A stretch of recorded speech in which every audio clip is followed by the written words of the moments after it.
watching you.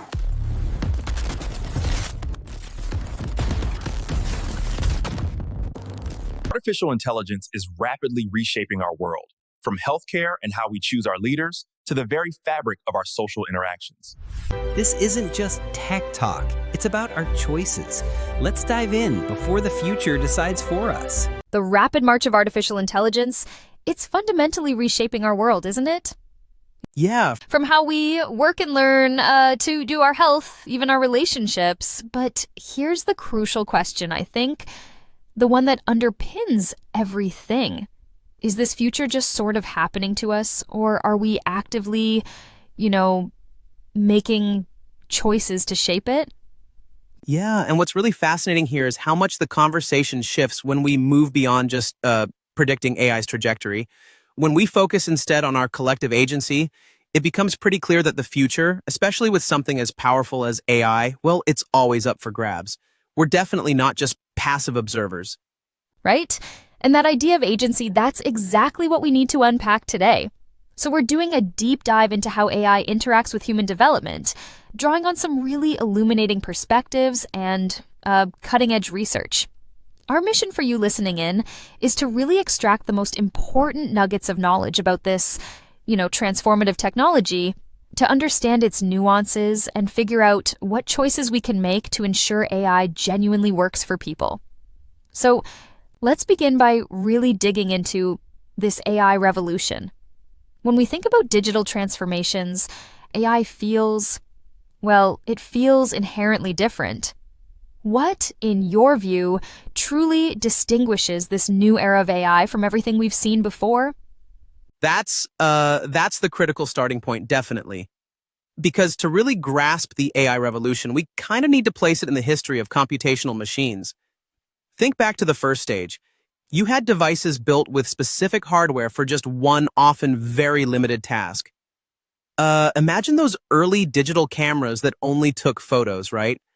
Or ATMs that just gave out cash. Generality was super low. You basically needed custom hardware and, frankly, immense human effort to automate each separate task. It was like building a brand new tool for every single job. Okay, so very specific tools for specific jobs. Then came the second stage, where one computer could handle many pre-programmed tasks.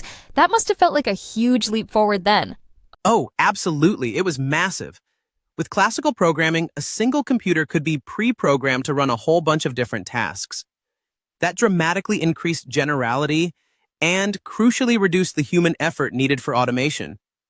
We saw this transform everything from, routine factory work to basic office tasks. And this shift, it had a really profound impact on the labor market. It led to what economists often call wage polarization, sort of devalued low-level expertise in routine things. Think clerical work, assembly lines. While at the same time, it seriously increased the value of advanced expertise for non-routine jobs. Non-routine? Like what exactly? Well, think about what doctors do, or lawyers, or even skilled tradespeople like plumbers and electricians. Their work requires adaptability, critical judgment, human interaction. Yeah. Stuff classical programming just couldn't replicate. Right. So AI isn't just more of the same automation we saw then. I've heard people say, it's just a more advanced calculator. A kind of souped-up version of what came before. How would you respond to that? What's the really groundbreaking shift that makes this different? Yeah, that's a common misunderstanding.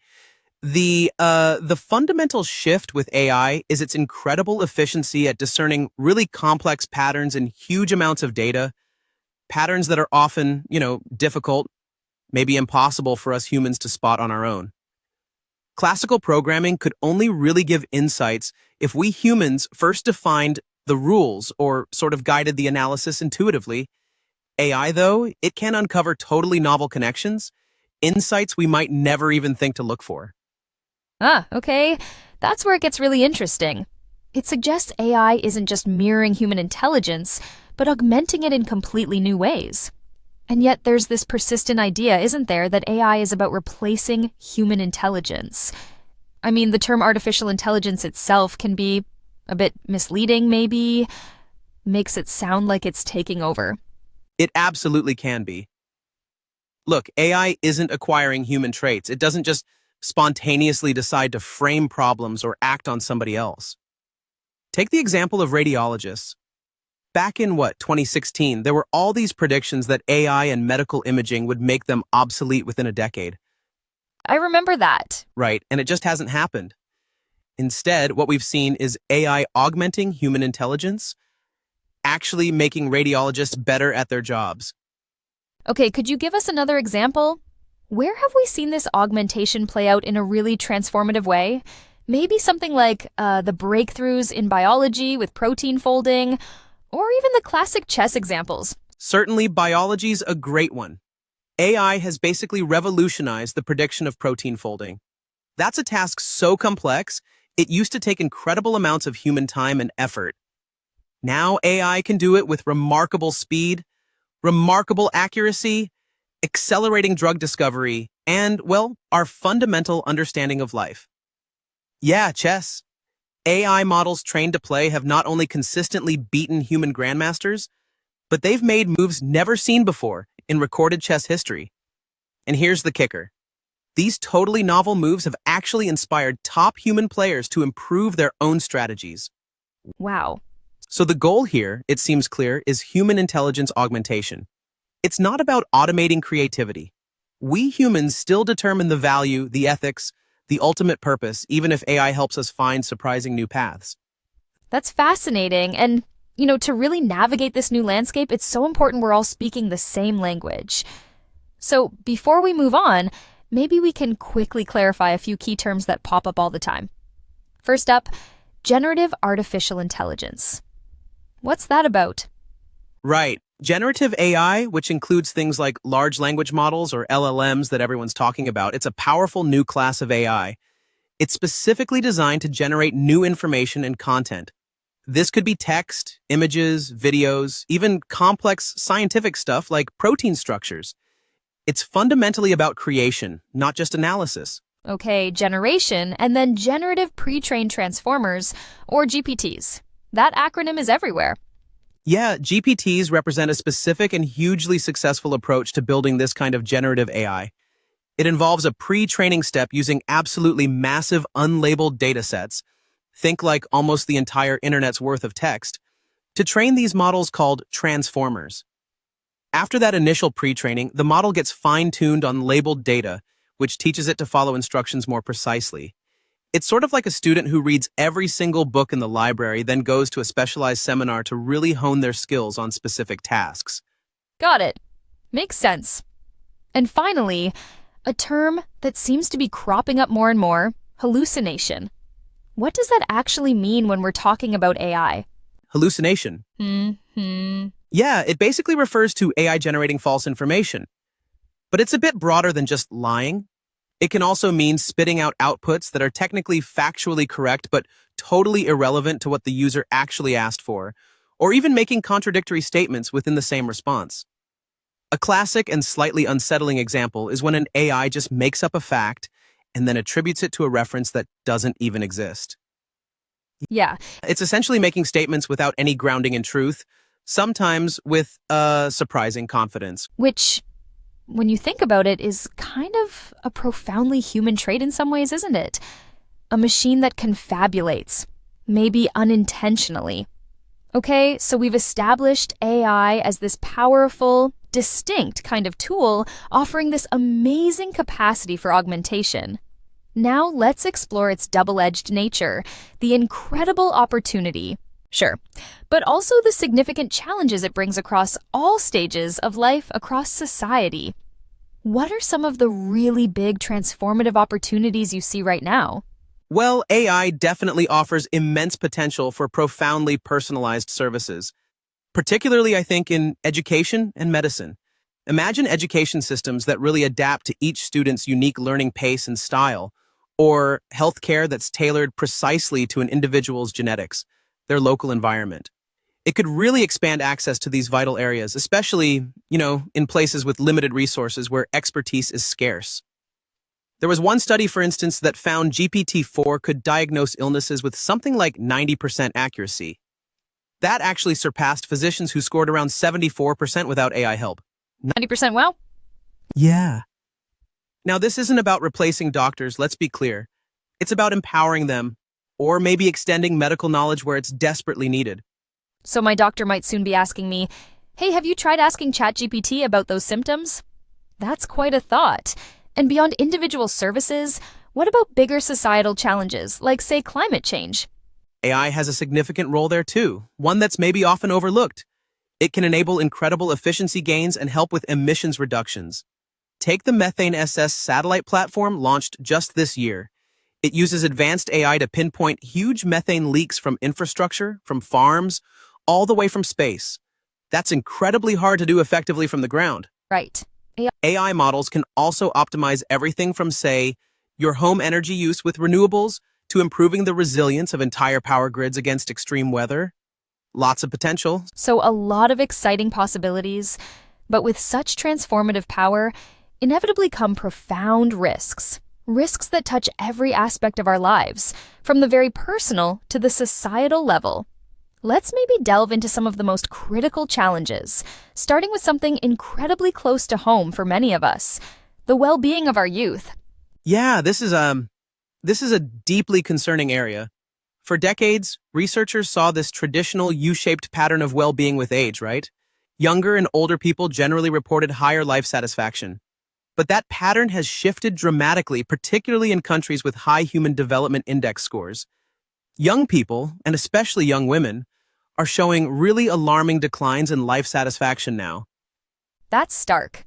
It is, and this trend lines up almost strikingly with the widespread adoption of smartphones and just pervasive digital interaction. And while we all sort of know social media has its downsides, what are the specific links here between this decline in AI-driven digital tech? Is it just about screen time, or is there something deeper going on? It seems to be a complex picture, but sources suggest it's more profound than just hours spent looking at a screen. It might be an AI-driven reinforcement loop that seriously amplifies social comparison, creates this constant performance anxiety, something previous generations just didn't experience in the same way.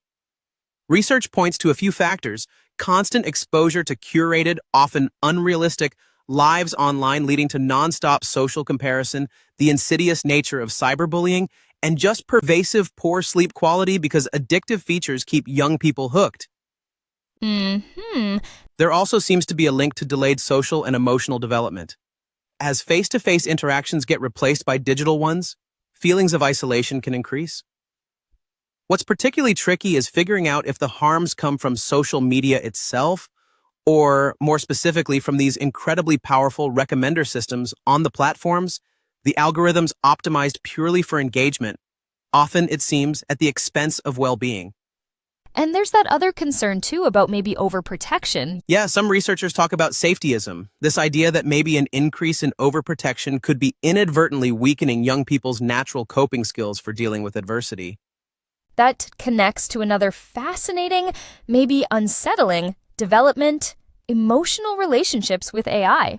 If young people are struggling with social development offline, are they perhaps turning to AI for connection? We are definitely seeing a rise in emotional relationships with AI-powered characters, chatbots. These are often designed explicitly to validate users without any disagreement, providing instant emotional, sometimes even intimate support. The risk, though, is forming a real attachment to what is fundamentally a non-empathetic agent.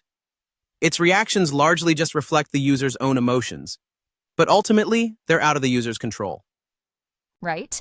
And for people who are already socially vulnerable, this could actually hinder personal growth.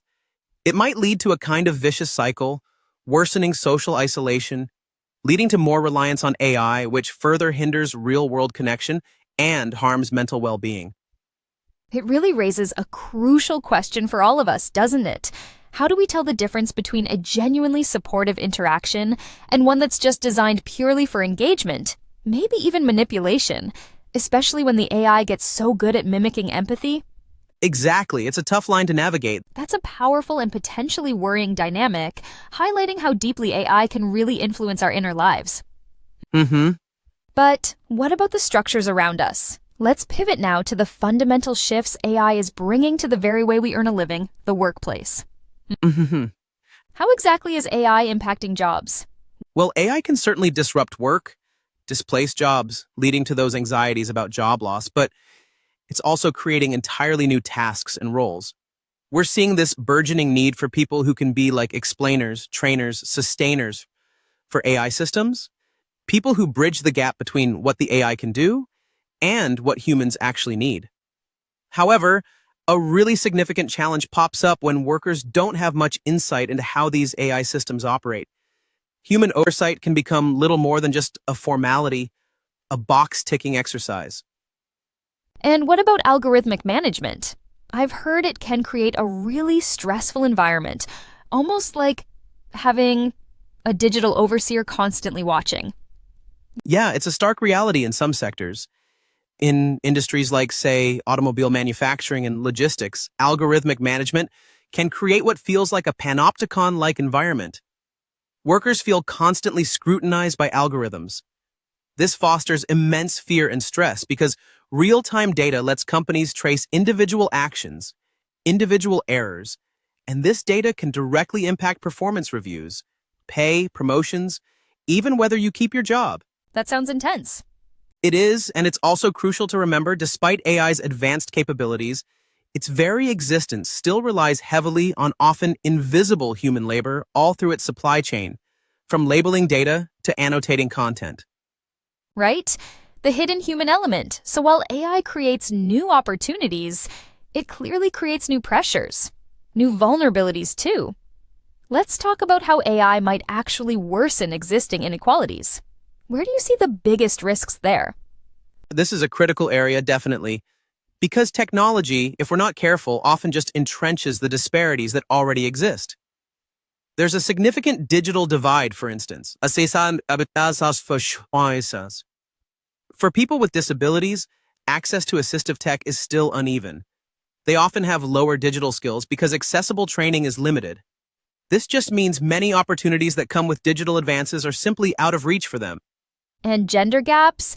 I remember seeing some worrying stats about how women are engaging with these new AI tools. Yes, exactly. The data suggests women report significantly less use of AI for work. For example, I think only about 33% of ChatGPT users are women. Now, this could potentially worsen labor market inequalities over time if women get excluded from new AI-driven opportunities. The root causes often deep-seated gender norms that assign women a disproportionate share of caregiving duties, which just limits their time for learning new skills or participating fully in the workforce. And media doesn't help.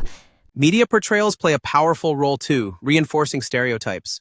It's incredible, but apparently only about 8% of AI engineers depicted in influential films are women. It's absolutely crucial that we empower women not just to benefit equally from tech change, but to actively shape it right from the beginning.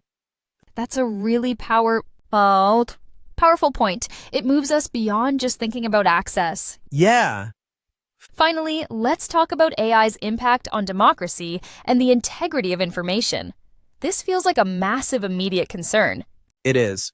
Perhaps one of the most urgent, frankly. We're already seeing sophisticated AI deepfakes being used in elections globally. You mentioned Moldova's president, Maya Sandu, being targeted. That's just one example. And beyond deepfakes, AI can be used for incredibly sophisticated manipulation. The Cambridge Analytica scandal is tragically a prime example. They exploited Facebook data, built these psychographic profiles, then used AI to tailor political ads, worsening echo chambers, and arguably profoundly influencing how people voted. And at the government level, we're seeing AI being used for censorship too. That raises huge questions about free expression. Absolutely. At least 21 countries now mandate or incentivize using machine learning for online content removal. And 41 governments have blocked websites that, really should be protected under free expression standards. A core concern here is that many of these powerful AI models are highly opaque. They're controlled by just a handful of companies with very little transparency about how they're developed or what data they're trained on. This kind of inscrutable structure fundamentally clashes with democratic values like transparency and accountability. And the data inputs themselves, they can be hotbeds of potential bias that then just get amplified by the AI. Okay, so we've explored the immense promise and the very, very, very real challenges. Now, let's pivot to the crucial part. How do we chart a human-centric path forward for governing AI? You mentioned earlier that the future of AI is up for grabs. What does that really mean for the choices we make? How do we ensure AI actually complements human freedom? It means we absolutely have to move beyond these overly optimistic or frankly fatalistic narratives. The key question isn't if AI will change things, but what choices can we make to ensure AI works for people? Fundamentally, AI technology should be designed to complement and expand human freedom, not contract it. And policy action really needs to be grounded in the human development realities of each specific place, not just abstract tech possibilities dreamed up elsewhere. Right? Less predicting, more intentional shaping. So, what are the key policy imperatives for this human-centric approach? What practical steps can actually be taken? Well, the framework highlights 3 critical imperatives. They're easy to remember: invest, inform, and include. First, invest. Invest in universal access to digital devices. Make sure everyone has the basic tools. We also need to see AI integrated properly into classrooms, not just as a tool to use, but as a subject to learn about critically. And crucial public-private partnerships are needed to try and make AI-powered social media inherently safer for adolescents, right from the design stage, not just patching problems after the fact. Okay, invest and inform. What does that involve when it comes to AI? Second, inform. We need to inform people about the potential biases lurking in AI systems. We have to prevent AI from inadvertently stifling creativity and critical thinking. That means responsible use of AI needs to be woven into school curricula.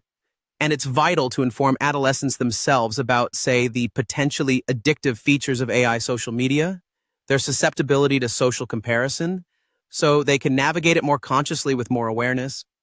Makes sense. And lastly, include. How do we ensure that happens? Third, include.